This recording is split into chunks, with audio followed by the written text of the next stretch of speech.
Dimanapun saudara berada hari ini, seperti biasa, katakan bersama saya orang yang paling disayang sama Tuhan. Amin. 2021, the battle is the Lord's. Amin. Dimana tahun ini, peperangan saudara, peperangan saya menjadi peperangannya Tuhan. Dimana Tuhan yang akan berperang buat saudara, buat saya. Dia akan berjalan di depan saudara. Dia akan menutup barisan di belakang saudara. Dia akan menudungi saudara dengan kepak sayapnya. Dia akan membawa saudara dan saya masuk ke tempat perhentiannya untuk menerima warisan-warisan yang seharusnya menjadi bagian saudara, bagian saya. Yang percaya boleh bilang amin. Amin. Dimanapun saudara berada hari ini, saya berdoa saudara baik-baik, sehat-sehat dalam segala sesuatu. Keluargamu baik-baik, kesehatanmu baik-baik, pekerjaan baik-baik, usaha baik-baik, sama seperti jiwa saudara juga baik-baik saja. Amin. Dan saya juga mengingatkan kepada saudara, jangan pernah lupa untuk berdoa buat setiap pastor, buat setiap leaders yang ada di gereja ini. Pastor dan leaders sangat berharga di dalam kerajaannya. Tuhan memelihara pastor dan leaders dengan cara yang sempurna, dengan cara yang spesial. Itu sebabnya jangan pernah lupa berdoa buat kami, buat setiap pastor, buat setiap leaders yang ada di gereja ini. Saudara tidak pernah tahu kami mengalami pergumulan yang berbeda dengan saudara. Saudara tidak pernah tahu kami dicobai lebih daripada saudara. Belum lagi beban gereja yang harus kami tanggung. Kalau saudara perhatikan baik-baik, Paulus selalu berkata, berdoalah buat kami, berdoalah buat kami. Jadi hal yang terbaik yang bisa saudara lakukan, berdoa buat setiap pastor, buat setiap leaders yang ada di gereja saudara, termasuk yang ada di gereja ini. Termasuk berdoa buat saya, supaya kemanapun saya melayani, kemanapun saya melangkah, saya tetap sehat, saya tetap kuat, dan saya tetap diberkati. Kalau saudara perhatikan baik-baik dalam Kitab Wahyu, sebelum Tuhan Yesus berbicara kepada 7 gereja, di situ dikatakan Yohanes mendapat penglihatan. Yohanes mendapat penglihatan. Dia melihat kaki Dian. Kaki Dian di sini berbicara tentang gereja. Ada 7 kaki Dian berbicara tentang 7 gereja. Yohanes mendapat penglihatan. Dia melihat ada seseorang yang menyerupai anak manusia. Ada di tengah-tengah kaki Dian. Siapakah dia? Yesus. Amin. Dan Yohanes mendapat penglihatan, di tengah-tengah kaki Dian ada seseorang yang menyerupai anak manusia, yaitu Yesus. Di tangan Yesus ada 7 bintang. 7 bintang di sini berbicara tentang 7 pastor di 7 gereja. Jadi saya punya kabar baik, pastor, leaders, saudara dan saya ada di tangan Tuhan Yesus. Saudara aman, sekalipun saudara jatuh, tersandung, saudara terjatuh dan tersandung di dalam tangan Tuhan Yesus. Saudara dan saya aman, terpelihara sempurna. Yang percaya boleh bilang amin. Amin. Hari ini saya mau mengajak saudara untuk sama-sama melihat dan sama-sama belajar apa yang harus saudara dan saya lakukan ketika saudara ada di masa-masa yang sulit, ketika saudara ada di masa-masa yang gelap. Saya percaya semua orang yang hidup dalam dunia ini pernah mengalami ini. Ini yang namanya kehidupan. Selama saudara hidup dalam dunia ini, saudara pasti pernah mengalami masa-masa yang sulit. Saudara pasti pernah mengalami masa-masa yang gelap. Mungkin saudara yang hari ini ada di saat-saat yang sulit, ada di saat-saat yang gelap. Saudara akan bertanya, kenapa saya bisa mengalami masa-masa yang sulit? Kenapa saya bisa mengalami masa-masa yang gelap? Mungkin saudara bertanya, kenapa Tuhan izinkan saya mengalami masa-masa yang sulit, masa-masa yang gelap? Nah, hari ini kita akan sama-sama melihat Alkitab begitu banyak mencatat peristiwa-peristiwa tentang masa-masa yang sulit dan masa-masa yang gelap. Dan saya percaya hal ini akan memberikan kekuatan kepada saudara, kepada saya. Kita lihat firman Tuhan dari Mazmur pasal 16 ayat yang ke-7. Aku memuji Tuhan yang telah memberi nasihat kepadaku. Ya, pada waktu malam hati nuraniku mengajari aku. Semua orang yang hidup dalam dunia ini seperti yang tadi saya katakan, semua orang yang hidup dalam dunia ini, selama saudara dan saya masih hidup dalam dunia ini, saudara pasti pernah mengalami masa-masa yang sulit. Saudara pasti pernah mengalami masa-masa yang gelap. Pertanyaannya sekarang, ketika saudara ada di saat-saat yang sulit, ketika saudara ada di saat-saat yang gelap, Pertanyaan saya, siapa saja yang terlibat? Siapa yang menyebabkan saudara ada di saat-saat yang sulit dan di masa-masa yang gelap? Yang pertama, kemungkinan karena kesalahan saudara sendiri. Saudara yang menyebabkan diri saudara ada di saat-saat yang sulit dan ada di saat-saat yang gelap. Yang kedua, iblis. Ini yang menjadi alasan umum. Kenapa di surga tidak ada kegelapan? Karena di surga tidak ada iblis. Saya mau saudara mengerti, saudara dan saya sekarang sedang ada dalam peperangan rohani. Saudara dan saya sekarang ada dalam peperangan rohani. Terutama pastor dan leaders, termasuk saya sendiri. Setelah saudara pulang melayani, setelah saudara kembali dari kemenangan yang besar, saudara kembali selesai dari berkhotbah, saudara pulang ke rumah, saudara merasa mendapat kemenangan yang besar, saudara merasa pelayanan saudara luar biasa hari, saudara berkhotbah dengan luar biasa. Tetapi perhatikan baik-baik, saya mau kasih tahu sama saudara, itu adalah saat-saat yang riskan. Ketika saudara kembali ke rumah, dengan sangat mudahnya, karena mungkin saudara lelah, saudara capai, dengan sangat mudahnya saudara menjadi orang yang temperamental. Saudara menjadi orang yang mudah marah. Mungkin karena saudara lelah, tapi mungkin saudara tidak mengerti. Dan saudara tidak menyadari sesungguhnya musuh saudara sedang menyerang saudara. Saya mau kasih tahu sama saudara, pastor leaders, setelah saudara kembali melayani, kembali ke rumah, saya mau kasih tahu sama saudara, itulah saatnya saudara resting in the Lord. Amin. Ketika saudara kembali ke rumah, ingat baik-baik, saudara tetaplah sebagai seekor domba yang butuh dilayani. Dan Tuhan saudara, Tuhan Yesus, Dia adalah tetap gembala yang mau melayani saudara, melayani saya. Jadi saudara tetap membutuhkan Tuhan untuk melayani saudara. Saudara bisa berkata kepada Tuhan kembali ke rumah, Tuhan, aku adalah dombamu, Engkau adalah gembalaku Tuhan, dan biarlah malam hari ini Engkau memberikan istirahat yang sempurna kepada saya. Dan saya percaya Tuhan, saudara Tuhan saya sebagai gembala yang baik, Dia mau melakukan buat saudara, buat saya. Yang percaya boleh bilang amin. Amin. Ketika Daud ada di saat-saat yang gelap, ketika Daud ada di masa-masa yang sulit, dalam Mazmur Daud berkata, sepanjang malam terdengar tangisan, tetapi menjelang pagi akan terdengar sorak-sorai. Jadi puji Tuhan, Daud berkata, tangisan hanya terjadi semalam. Setelah malam datang pagi. Betul? Setelah malam datang pagi. Apa yang terjadi pada waktu pagi?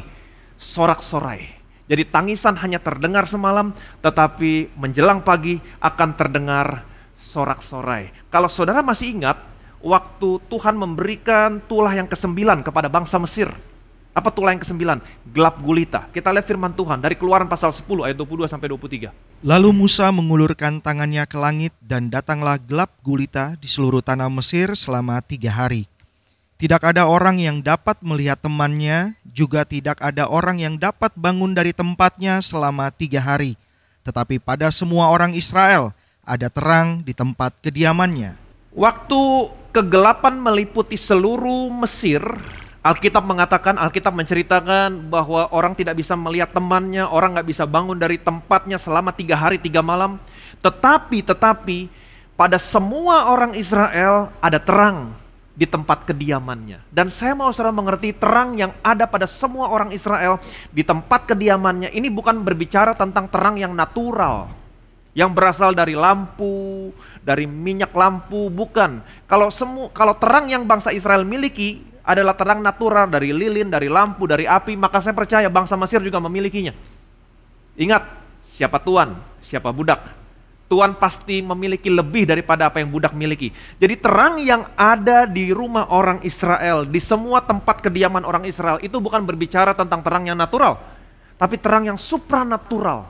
Terang yang supranatural yang berasal dari Tuhan. Jadi sesungguhnya ketika dunia dilanda kegelapan, kalau saudara perhatikan baik-baik, sekarang dunia sedang dilanda kegelapan. Betapa gelapnya dunia ini. Ketika orang berkata baik jadi jahat, ketika orang berkata terang jadi gelap, ketika orang berkata putih jadi hitam, sesungguhnya dunia sedang dalam kebingungan. Kenapa? Karena dunia sedang ada dalam kegelapan. Tetapi ketika orang dunia melihat saudara, ketika orang dunia melihat saya, ada terang di tempat kediaman saudara, di tempat kediaman saya. Yang percaya boleh bilang amin. Amin. Jadi ketika Mesir dilanda kegelapan, orang Mesir melihat di tempat kediaman orang Israel ada terang. Pertanyaan saya, apakah orang Israel adalah orang yang sempurna? Apakah bangsa ini adalah bangsa yang sempurna? Tidak. Mereka bangsa yang suka komplain. Mereka bangsa yang suka bersungut-sungut. Mereka jauh dari sempurna. Jadi perhatikan baik-baik. Bukan kepada bangsa yang sempurna Tuhan memberikan terangnya. Bukan. Apakah ada masalah di tengah-tengah mereka? Ada. Tapi orang Mesir tidak melihat. Hanya orang Israel yang melihat. Itu sebabnya mereka mendiskualifikasi diri mereka. Saudara melihat kekurangan saudara. Itu sebabnya saudara mendiskualifikasi diri saudara. Tetapi saya mau kasih tahu sama saudara, sekalipun saudara bukan orang yang sempurna, ada terang Tuhan dalam hidup saudara. Ada terang Tuhan dalam keluargamu. Ada terang Tuhan di dalam rumahmu. Yang percaya boleh bilang amin. Kalau saudara percaya, saudara akan berjalan di dalamnya. Amin. Bukan menunggu saudara sempurna terlebih dahulu baru terang itu datang ke dalam saudara. Tidak, terangnya sudah ada di dalam saudara. Amin, terangnya sudah ada dalam rumah saudara dan terangnya akan menolong saudara, terangnya akan membantu saudara. Perhatikan baik-baik, 1 Yohanes pasal 1 ayat yang ke-7. Tetapi jika kita hidup di dalam terang sama seperti Dia ada di dalam terang, maka kita beroleh persekutuan seorang dengan yang lain, dan darah Yesus, anaknya itu, menyucikan kita daripada segala dosa. Amin. Perhatikan baik-baik.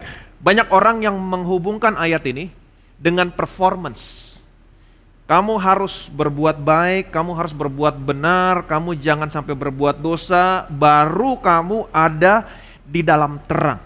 No. Ayat ini tidak ada hubungannya dengan performance saudara. Ayat ini tidak ada hubungannya sama sekali dengan apa yang saudara lakukan. Perhatikan baik-baik, berjalan di dalam terang, hidup di dalam terang adalah realita buat setiap orang yang percaya. Orang dunia, mereka tidak ada di dalam terang. Kenapa? Karena Yesus berkata begini, aku adalah terang dunia, barang siapa mengikut aku, amin, ia tidak akan pernah berjalan di dalam kegelapan. Perhatikan baik-baik, sekali lagi saya ulangi, Yesus berkata, aku adalah terang dunia. Jikalau kamu mengikut aku, maka kamu tidak akan pernah berjalan di dalam kegelapan, melainkan memiliki terang dalam hidupnya. Jadi saya mau kasih tahu sama saudara, semua orang yang percaya sama Yesus, mereka ada di dalam terang. Kenapa? Karena Yesus adalah terang. Pertanyaan saya, apakah mungkin orang Kristen masih bisa berbuat sesuatu yang salah, berbuat dosa? Bisa, terkadang kita berbuat sesuatu yang salah, terkadang kita berbuat dosa. Itu sebabnya ayatnya berkata, jika kita ada dalam terang, sama seperti Dia ada di dalam terang, maka kita beroleh persekutuan yang satu dengan yang lain, dan darah Yesus akan menyucikan kita daripada segala dosa kita. Jadi semua orang percaya ada di dalam terang. Kenapa? Karena saudara dan saya ada di dalam Yesus. Ketika saudara berbuat sesuatu yang salah, berbuat dosa, saya punya kabar baik. Di situ ada darah Yesus yang akan selalu menyucikan saudara dan saya dari segala dosa saudara, dosa saya. Jadi sekalipun saudara gagal, ada darah Yesus yang menyucikan saudara sehingga saudara selalu ada di dalam terang. Jadi ayat ini nggak ada hubungannya dengan performance saudara. Ayat ini berbicara tentang keberadaan saudara, keberadaan saya di dalam Yesus. Orang percaya ada dalam Yesus, maka orang percaya ada di dalam terang. Orang dunia, orang yang bukan orang percaya, mereka tidak ada di dalam Yesus. Itu sebabnya mereka tidak ada di dalam terang. Yang percaya boleh bilang amin. Bilang sama kiri kanan saudara, kamu ada dalam terang. Kamu tidak pernah berjalan di dalam kegelapan. Yang percaya boleh bilang amin.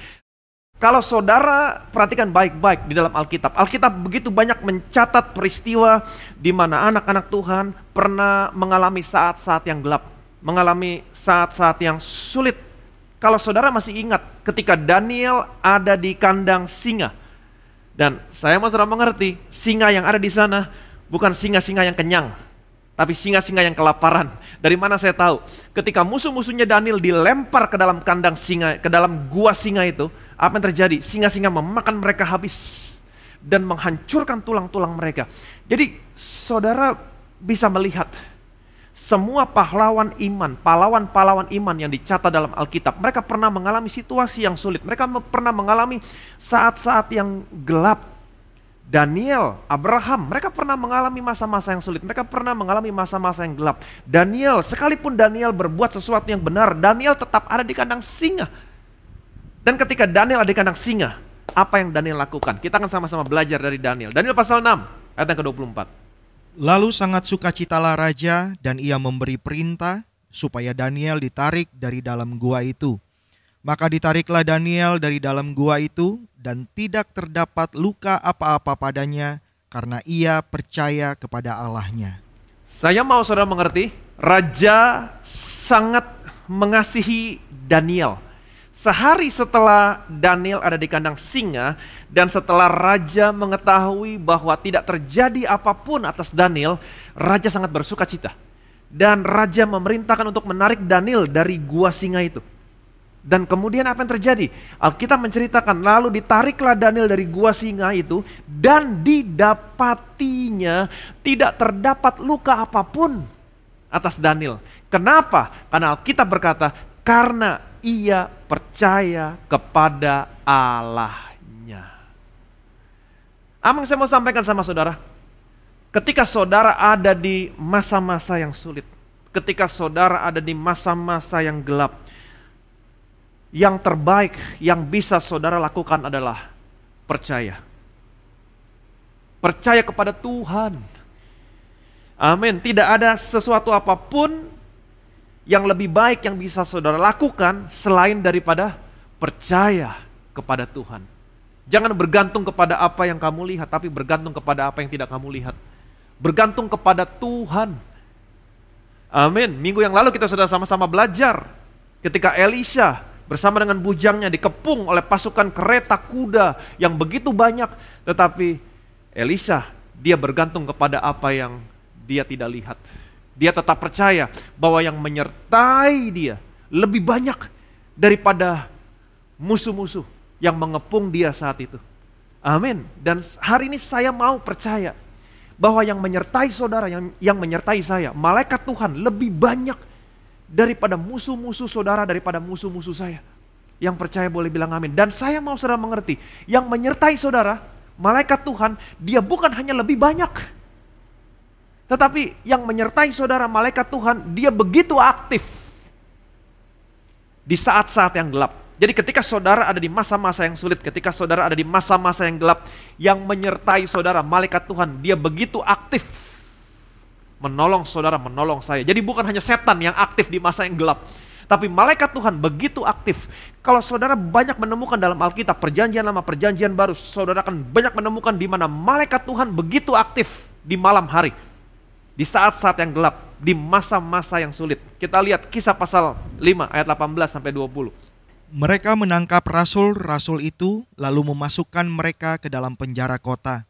Tetapi waktu malam seorang malaikat Tuhan membuka pintu-pintu penjara itu dan membawa mereka keluar. Katanya, "Pergilah, berdirilah di bait Allah dan beritakanlah seluruh firman hidup itu kepada orang banyak." Perhatikan baik-baik, Alkitab mengatakan tetapi pada waktu malam. Katakan bersama saya, pada waktu malam, pada waktu-waktu yang gelap, pada waktu-waktu yang sulit. Apa yang terjadi? Seorang malaikat Tuhan membuka pintu-pintu penjara itu dan membawa mereka keluar. Amin. Pada waktu malam, di saat yang gelap, di saat yang sulit, malaikat Tuhan begitu aktif membuka pintu penjara dan membawa mereka keluar. Ini perjanjian baru. Amin. Dan saya percaya Allah dalam perjanjian baru adalah Allah yang sama dalam perjanjian lama. Malaikat yang menyertai mereka dalam perjanjian baru adalah malaikat yang sama. Bukan malaikat yang berbeda, bukan Allah yang berbeda, Allah yang sama, malaikat yang sama. Amin. Allah yang sama dan malaikat yang sama. Di dalam perjanjian lama, perhatikan baik-baik, cucunya Abraham yang bernama Yakub. Waktu Yakub pergi dari rumah orang tuanya yang bernama Ishak karena dia takut sama saudaranya yang bernama Esau. Yakub dia tidur di satu tempat yang pada akhirnya tempat itu dinamakan Betel. Saudara dan saya sudah tahu ceritanya. Di Betel Yakub bermimpi. Apa mimpinya Yakub? Perhatikan baik-baik. Kejadian pasal 28 ayat 10 sampai 12. Maka Yakub berangkat dari Beersheba dan pergi ke Haran. Ia sampai di suatu tempat dan bermalam di situ karena matahari telah terbenam. Ia mengambil sebuah batu yang terletak di tempat itu dan dipakainya sebagai alas kepala, lalu membaringkan dirinya di tempat itu. Maka bermimpilah ia, di bumi ada didirikan sebuah tangga yang ujungnya sampai di langit, dan tampaklah malaikat-malaikat Allah turun naik di tangga itu. Jadi perhatikan baik-baik, di sini diceritakan, waktu Yakub bermimpi di Betel, Yakub bermimpi ada satu tangga yang didirikan dari bumi, kemudian ujungnya sampai ke langit, dan Yakub melihat malaikat naik turun. Jadi pada waktu malam hari, malaikat naik turun dari bumi ke surga, dari bumi ke surga. Begitu aktif pada malam hari.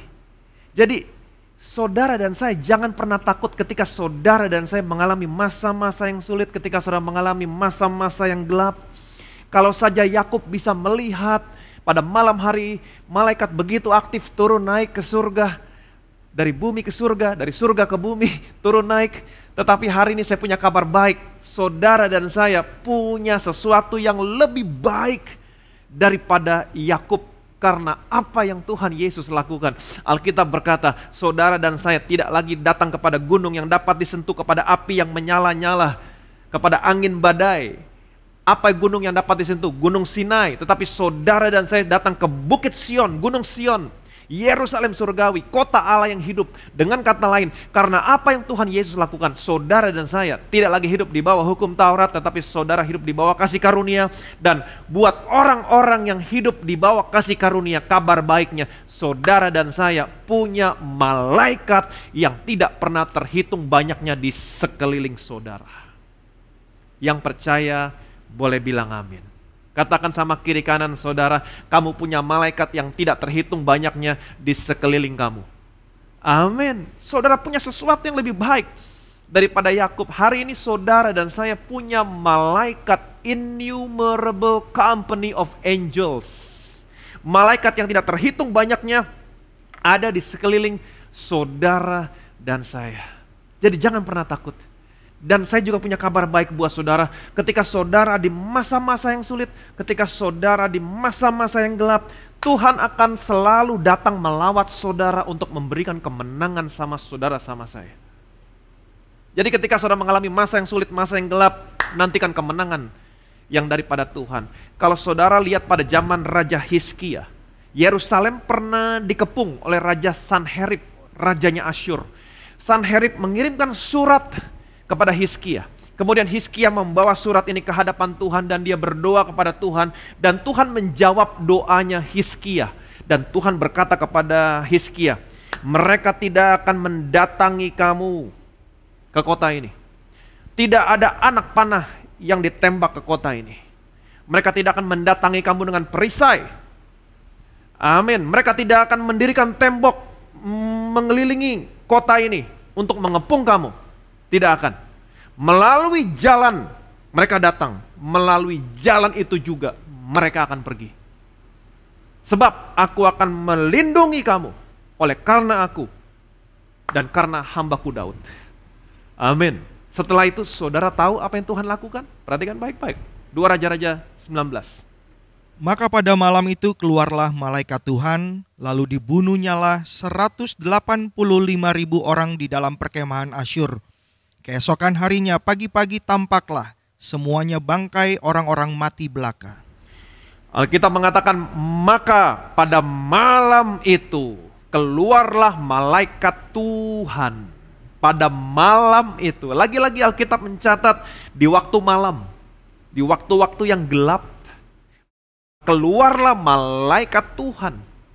Jadi yang menyertai saudara bukan hanya banyak, tapi yang menyertai saudara, malaikat Tuhan begitu aktif. Pada malam hari, di saat-saat yang gelap, pada malam hari keluarlah malaikat Tuhan. Apa yang dilakukan? Lalu dibunuhnyalah musuh-musuhnya. berjumlah berapa? 185.000 orang. Dibunuh. Dan apa yang terjadi? Keesokan harinya, pagi-pagi, katakan bersama saya pagi-pagi, tampaklah semua bangkai orang-orang mati belaka. Saya mau kasih tahu sama saudara, ketika saudara menghadapi masa-masa yang sulit, masa-masa yang gelap, mungkin musuh saudara meraung dengan sangat dahsyatnya. Tetapi ingat apa yang Daud katakan tadi, tangisan hanya terdengar semalam. Amin. Kalau saudara mau menyadari bahwa yang menyertai saya lebih banyak daripada musuh-musuh saya. Jangan bergantung kepada apa yang kamu lihat, tantangan, musuh, pergumulan, hambatan, persoalan, tapi bergantung kepada apa yang tidak kelihatan. Janji Tuhan. Amin. Saudara boleh berkata, Tuhan, aku percaya yang menyertai aku lebih banyak daripada musuh-musuhku. Mungkin malam hari itu saudara gak bisa tidur. Mungkin malam hari itu saudara menderita. Musuh saudara meraung dengan sangat dahsyatnya. Saudara ketakutan, kekhawatiran, tapi bangun, berdoa kepada Tuhan, minta perlindungan Tuhan, dan bergantung kepada apa yang tidak kelihatan. Saya percaya Tuhan yang menyertai saya lebih banyak daripada musuh-musuh saya. Saudara tahu apa yang malaikat Tuhan lakukan? Dia akan keluar, dia akan memerangi semua musuh-musuhmu. Dan keesokan paginya, kamu akan bersorak-sorai. Yang percaya boleh bilang amin. Tangisan hanya terdengar semalam. Ketika datang pagi, saudara dan saya akan bersorak-sorai. Jadi jangan pernah takut ketika saudara mengalami masa-masa yang sulit. Jangan pernah takut ketika saudara mengalami masa-masa yang gelap. Ingat baik-baik, yang menyertai saudara, yang menyertai saya lebih banyak daripada musuh-musuh saudara. Dan yang menyertai saudara, dia bukan hanya banyak, tapi dia begitu aktif pada malam hari. Artinya dia begitu aktif ketika saudara mengalami masa-masa yang sulit, masa-masa yang gelap. Itu sebabnya Daud berkata, aku tidak pernah takut terhadap kedahsyatan malam. Terror of the night. Amin. Kedahsyatan malam, aku tidak pernah takut terhadap kedahsyatan malam. Terror of the night. Karena engkau memerintahkan malaikat-malaikatmu untuk menjaga aku di segala jalanku. Dan ingat baik-baik ketika saudara mengalami masa yang sulit, masa yang gelap, Tuhan akan segera datang memberikan pertolongan kepada saudara, kepada saya. Nantikan pertolongan yang daripada Tuhan. Saudara masih ingat peristiwa ketika Yesus memberi makan 5.000 orang?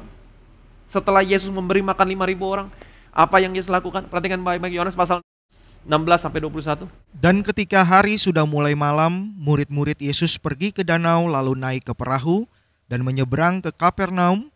Ketika hari sudah gelap, Yesus belum juga datang mendapatkan mereka, sedang laut bergelora karena angin kencang. Sesudah mereka mendayung kira-kira 2-3 mil jauhnya, mereka melihat Yesus berjalan di atas air mendekati perahu itu. Maka ketakutanlah mereka. Tetapi ia berkata kepada mereka, "Aku ini, jangan takut." Mereka mau menaikkan dia ke dalam perahu, dan seketika juga perahu itu sampai ke pantai yang mereka tujui. Di sini diceritakan setelah Tuhan Yesus memberi makan 5.000 orang, kemudian ketika hari menjelang malam, murid-muridnya pergi ke pantai, naik ke perahu dan mau menyeberang ke Kapernaum. Sedangkan Yesus naik ke atas bukit untuk berdoa. Ketika hari mulai gelap, Alkitab mencatat di sini, ketika hari mulai gelap, Yesus juga belum datang kepada mereka. Dan kemudian terjadi angin badai, laut bergelora. Seperti yang saudara dan saya ketahui, ketika angin badai, laut bergelora, mereka sudah mendayung, tapi kapalnya nggak pernah maju, nggak ada progres. Kemudian apa yang terjadi? Saya percaya Yesus lihat dari atas bukit, muridnya ada di dalam malam yang gelap, laut bergelora, kemudian tidak ada progres. Dan itulah saatnya Alkitab menceritakan Yesus datang kepada mereka dengan berjalan di atas air. Amin. Yesus datang untuk apa? Memberikan kemenangan. Jadi seperti yang tadi saya katakan, ketika saudara mengalami masa-masa yang gelap, masa-masa yang sulit, Tuhan akan datang melawat saudara, memberikan kemenangan kepada saudara. Yang percaya boleh bilang. Dan ketika Yesus berjalan di atas air, ketika mereka melihat, mereka sangat ketakutan. Di ayat yang lain, mereka mengira Yesus itu hantu. Itu sebabnya Tuhan berkata, jangan takut, aku ini. Jangan takut, aku ini. Jadi ketika saudara mengalami masa yang sulit, masa yang gelap, Tuhan tetap akan berkata, jangan takut. Amin. aku akan memberikan kemenangan kepadamu. Dan saudara tahu apa yang terjadi? Ketika mereka berusaha untuk menaikkan Yesus ke dalam perahu, Alkitab mengatakan seketika juga. Seketika itu juga perahunya langsung tiba di darat. Tuhan memberikan progres yang begitu cepat, tiba di darat. Yang percaya boleh bilang amin. Jadi saya punya kabar baik buat saudara. Ketika saudara mengalami masa yang sulit, ketika saudara mengalami masa-masa yang gelap, saya mau kasih tahu sama saudara, jangan pernah takut. Tuhan akan berkata, jangan takut. Amin. Jangan bergantung kepada apa yang kamu lihat. Masalahnya semakin besar, persoalannya semakin rumit, musuhnya semakin banyak. No, tapi bergantung kepada apa yang tidak kamu lihat. Amin. Dan tetap percaya apa yang firman Tuhan katakan. Yang menyertai saudara, yang menyertai saya lebih banyak daripada musuh-musuh saudara, musuh-musuh saya. Dan yang menyertai saudara, malaikat Tuhan, dia begitu aktif pada malam hari. Di saat-saat yang gelap, kita sudah begitu banyak melihat. Alkitab mencatat ketika malam hari, malaikat Tuhan begitu aktif. Artinya apa? Ketika saudara mengalami masa yang sulit, ketika saudara mengalami masa-masa yang gelap, malaikat Tuhan, dia bukan hanya lebih banyak daripada musuh-musuhmu, tapi dia akan aktif menolong saudara, menolong saya. Dan ingat baik-baik, dia tidak pernah meninggalkan saudara. Tuhan selalu ada bersama-sama dengan saudara untuk memberikan kemenangan demi kemenangan buat saudara, buat saya. Dia akan berjalan di depan saudara, dia akan menutup barisan di belakang saudara. Dia akan menudungi kamu dengan kepak sayapnya, membawa saudara masuk ke tempat perhentiannya untuk menerima warisan yang menjadi bagian saudara, bagian saya. Kesembuhan, pemulihan, berkat, dan lain sebagainya. Jadi hal yang terbaik yang bisa saudara lakukan ketika saudara ada dalam situasi yang sulit, masa-masa yang gelap, yang terbaik yang bisa saudara lakukan adalah percaya kepada Allah yang menyertai saya lebih banyak daripada musuh-musuh saya. Percaya bahwa Tuhan ada bersama-sama dengan saudara. Dan saudara akan menerima progres yang begitu cepat. Ada beberapa orang yang saya kenal yang terpapar virus corona. Mereka sakit, kemudian mereka beberapa kali swab, mereka nggak sembuh-sembuh, tetap positif. Dan saya berkata sama mereka satu hal yang simple, ingat peristiwa ketika Yesus datang kepada murid-muridnya di tengah-tengah angin badai. Ketika itu muridnya mendayung di danau, di tengah gelora laut, angin badai, tidak ada progres, tidak ada kemajuan. Di swab tetap positif, di swab tetap positif, tidak ada kemajuan. Tapi mulai hari ini, apa yang terjadi saat itu? Saya mengingatkan mereka, ketika Yesus ada di perahu mereka berusaha menaikkan Yesus ke perahu. Alkitab mengatakan seketika itu juga perahunya tiba di darat. Wow, artinya apa? Mulai hari ini miliki kesadaran, percaya Tuhan ada bersama-sama dengan kamu. Mereka yang isolasi mandiri, percaya Tuhan ada bersama-sama dengan kamu dalam kamar kamu ketika kamu isolasi mandiri. Tetap lihat yang menyertai kamu lebih banyak daripada musuh-musuh kamu. Dan saudara tahu apa yang terjadi? Ketika mereka mulai menyadari mereka adalah orang yang disayang Tuhan, ketika mereka menyadari bahwa Tuhan ada bersama-sama dengan mereka, progres yang cepat terjadi buat kesembuhan mereka. Swab negatif. Yang percaya boleh bilang amin. Jadi jangan pernah takut ketika saudara mengalami masa-masa yang sulit, situasi yang gelap. Alkitab begitu banyak mencatat ketika saudara ada dalam situasi yang sulit, masa-masa yang gelap yang menyertai kamu. Lebih banyak daripada musuh-musuh kamu. Bukan hanya lebih banyak, tapi begitu aktif. Di saat-saat yang gelap memberikan pertolongan. Itu sebabnya Daud berkata, aku tidak pernah takut terhadap kedahsyatan malam. Terror of the night. Karena engkau memerintahkan malaikat-malaikatmu menjaga aku di segala jalanku. Dan Tuhan akan melawat saudara. Amin. Dia tidak pernah membiarkan saudara. Dia selalu ada bersama-sama dengan saudara. Berjalan di depanmu, menutup barisan di belakangmu, menudungi kamu dengan kepak sayapnya. Untuk memberikan kemenangan demi kemenangan kepada saudara, kepada saya. Tuhan berkata sama saudara hari ini, jangan takut, aku selalu bersama-sama dengan kamu. Yang percaya boleh bilang amin. Amin. Saya punya satu kesaksian buat saudara. Ada begitu banyak kesaksian yang masuk. Puji Tuhan, biarlah hanya nama Tuhan yang dipermuliakan. Di sini kesaksiannya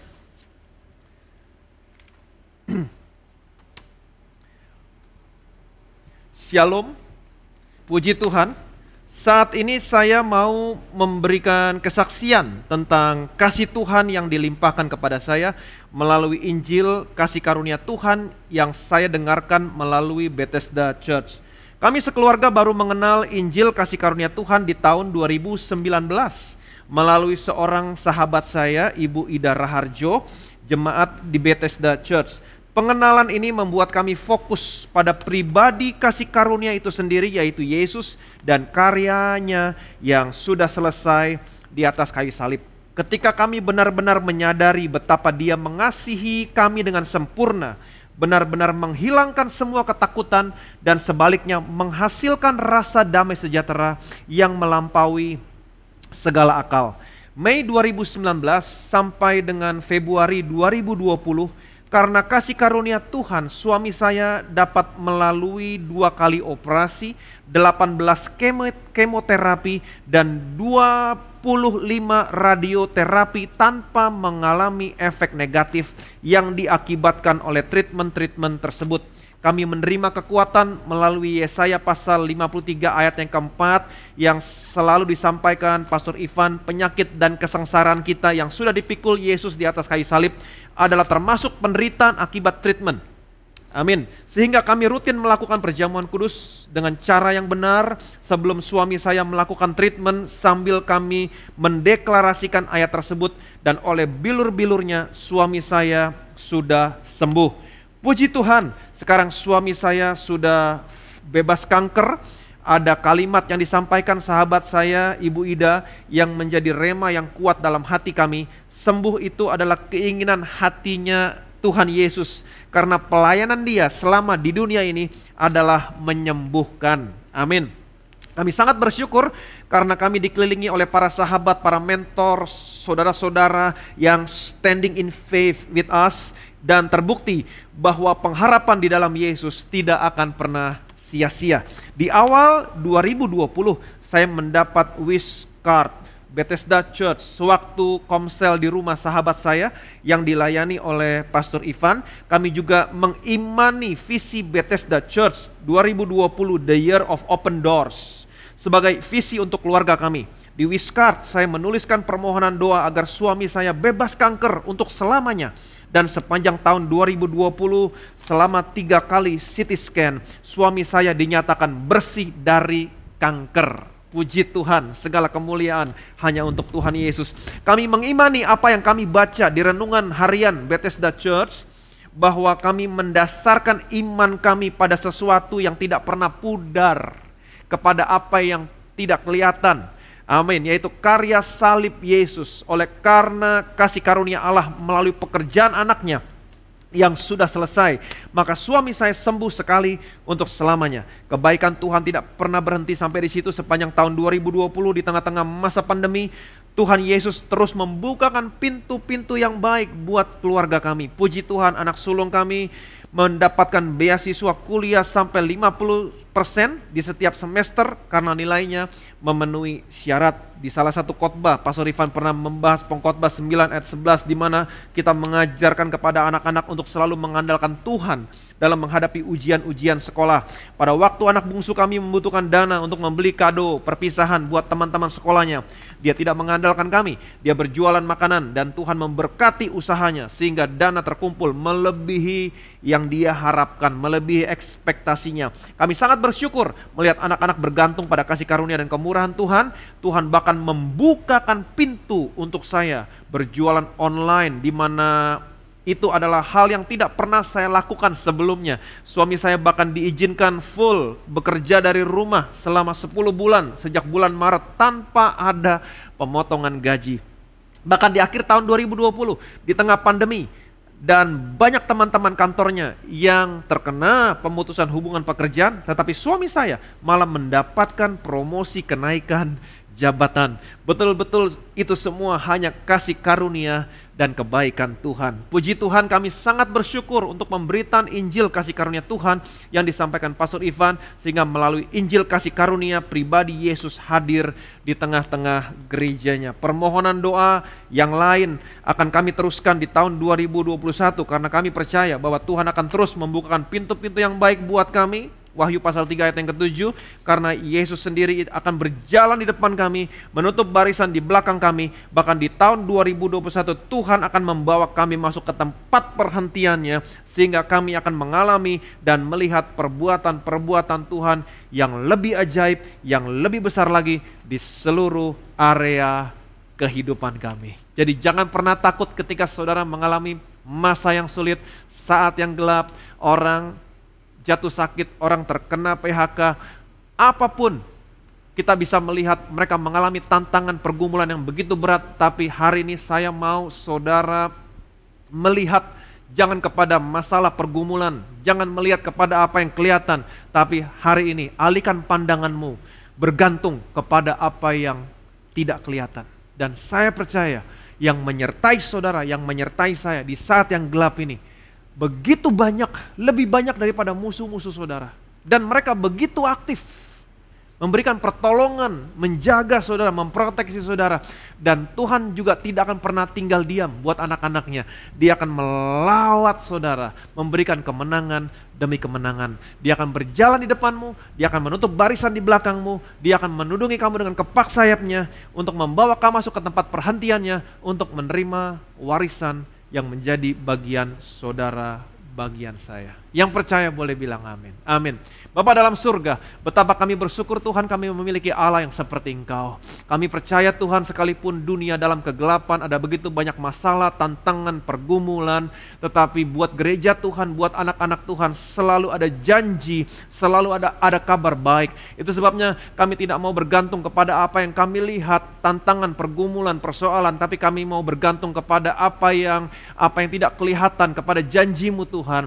Kami percaya Tuhan bahwa yang menyertai kami lebih banyak daripada musuh-musuh kami, dan begitu aktif menolong kami. Dan kami percaya Tuhan, Engkau selalu ada bersama-sama dengan kami, memberikan kemenangan demi kemenangan. Engkau berjalan depan kami, menutup barisan di belakang kami, menudungi kami dengan kepak sayap-Mu, membawa kami masuk ke tempat perhentian untuk menerima semua warisan kami, kesembuhan, pemulihan, berkat yang berlimpah dalam seluruh area kehidupan kami. Dalam nama Tuhan Yesus kami berdoa. Semua yang percaya sama-sama kita katakan amin.